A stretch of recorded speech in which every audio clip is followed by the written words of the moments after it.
نکل سکا، یعنی کوئی فیصلہ نہیں نکل سکا، کوئی اس کی آئینی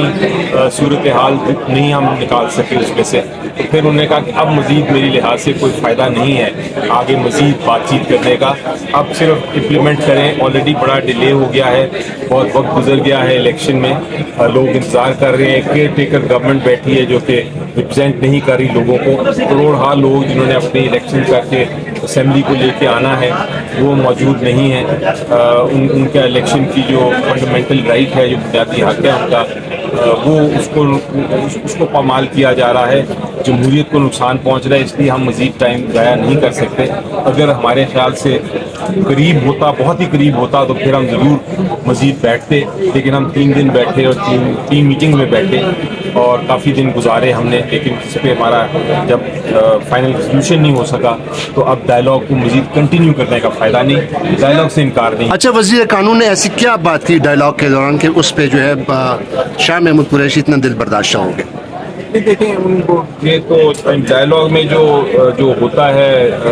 جب آپ بات کر رہے ہو، بات چیت کر رہے ہو، اس میں آپ کوئی کچھ کہتا ہے، کوئی کچھ کہتا ہے، میں نے ہو سکتا ہے کئی غلط باتیں کی ہوں یا جس سے کسی دوسرے کو رنجش ہوئی ہو، وہ ایسی کوئی بات نہیں تھی رنجش کی، انہوں نے صرف یہ بتایا تھا کہ جب مذاکرات ہو رہے تھے تب ہر قسم کی ڈسکشن ہو رہی تھی، ہر کوئی پوائنٹ آف ویو بتا رہا تھا، ایک ان کا پوائنٹ آف ویو تھا پی ڈی ایم کا جو انہوں نے بیانیہ بنایا ہوا ہے اپنا ججمنٹ کے بارے میں، ایک ویو پوائنٹ ہمارا ہے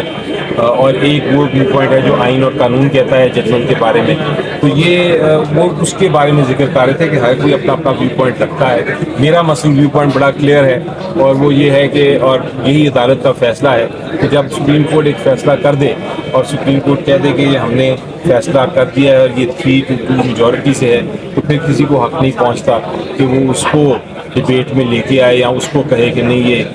3 اور 4 کا فیصلہ ہے، یہ ایک ایشو ہے، باقی پوائنٹ آف ویو رکھ سکتے ہیں۔ علی ظفر صاحب، مین ایشو تھا ڈائلاگ کا الیکشن کے حوالے سے، لیکن لا منسٹر نے، اب آپ نہیں بتا رہے لیکن میں آپ کو بتاتا ہوں کہ شاہ محمود قریشی نے کورٹ میں یہ کہا کہ انہوں نے کہا کہ وہ 3-2 اور 4-3 والا کا انہوں نے معاملہ دورا، انہوں نے کہا یہ تو ایشو ہی نہیں تھا، ایشو تو الیکشن کرانے کا تھا اور انہوں نے کورٹ کا وہ حوالہ دیا، اس پہ جو ہے نا۔ دیکھیں وہ میں نے کہا نا کہ وہ تو کوئی چھپی بات نہیں ہے، جو پی ڈی ایم اور ان کی الائنس کا موقف ہے وہ تو آپ واضح سنتے ہیں، جو 4 تاریخ کا فیصلہ ہے اس کے بارے میں وہ کہتے ہیں 4-3 کا فیصلہ ہے، ہم کہتے ہیں، ہم شروع سے ہی کہہ رہے ہیں کہ یہ 3-2 کا فیصلہ ہے، اور اس کے بعد سپریم کورٹ نے وضاحت کر دی، دونوں ڈبیٹس کو سنا اور اس کے بعد انہوں نے بڑا کلیئرلی کہہ دیا کہ یہ فیصلہ جو ہے یہ 5 ممبر بینچ کا فیصلہ ہے اور 3 کی میجورٹی سے 3-2 کا فیصلہ ہے، اس کے بعد یہ معاملہ ختم ہو گیا۔ لیکن یہ ڈائلاگ میں چونکہ عدالت کا ایشو نہیں تھا کہ عدالت کا فیصلہ ماننا ہے یا نہیں ماننا، عدالت میں ڈائلاگ میں صرف ہم یہ دیکھ رہے تھے کہ کیا ہم نے اس کو سالو کرنا ہے، کس طرح سالو کرنا ہے، آئین کے اندر رہ کے کس طرح اس کو امپلیمنٹ کرانا ہے، اگر کوئی ہم اس کی سلوشن یا اس کا کوئی فیصلہ کر لیتے ہیں، تو اس لیے یہ ایک سائیڈ پہ کوئی بات چیت ہوئی ہوگی، لیکن یہ کوئی مین اس پہ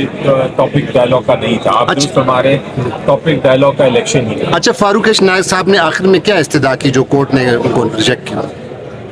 جو فاروق نائک صاحب نے، جب سپریم کورٹ نے کہا کہ اگر آپ لوگ ڈائلاگ نہیں کرنا چاہ رہے اور ڈائلاگ میں نظر آ رہا ہے کہ اب مزید نہیں بڑھ رہا، تو ہم نے جو کوشش کی تھی ایک طرح سے ثالثی ایک فیسیلیٹیشن کی تھی ہم نے کہ آپ لوگ بیٹھ کے مذاکرات کر لیں، اگر آپ لوگ تیار نہیں ہیں تو ہم اس کو ڈسپوز آف کر دیتے ہیں۔ اس پہ فاروق نائک صاحب نے یہ کہا تھا کہ آپ اس طرح کریں کہ یہ آرڈر جو ہے آپ یہ فرما دیجئے آرڈر کہ یہ ایک بار ہی الیکشنز جو ہیں وہ ایک ساتھ ہی ہونی چاہیے، کیونکہ سب پارٹیز کی اس پہ اگریمنٹ ہے، تو وہ تو ایسی جو استدعا کرنا ہے وہ میرا خیال ہے بے معنی ہے، کیونکہ عدالت نے تو آلریڈی فیصلہ کر دیا ہوا ہے 4 تاریخ کا، جس کا ریویو بھی ڈیٹ کا، تو اب اس کو اس طرح ایک اسٹیٹمنٹ دے کے کہنا کہ آپ اس کو تبدیل کر دیں، تو میرا خیال ہے بات بے معنی ہے۔ بہت شکریہ۔